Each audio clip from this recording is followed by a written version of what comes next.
Hey guys, welcome to my channel.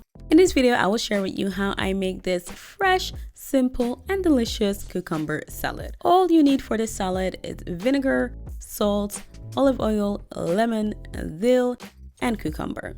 So remove the seeds by cutting the cucumber lengthwise, then scoop out the seeds using a spoon.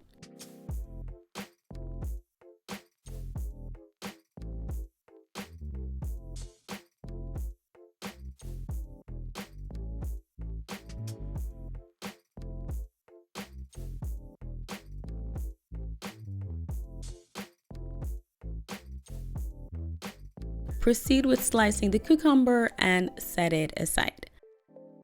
In a bowl, combine vinegar, olive oil, lemon juice, lemon zest, a little bit of salt, and dill.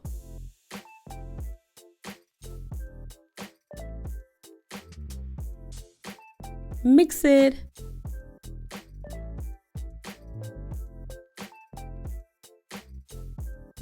And there you have it. I hope you guys liked this video. If you did, make sure to give it a thumbs up and subscribe for weekly recipe videos. Thanks for watching, guys.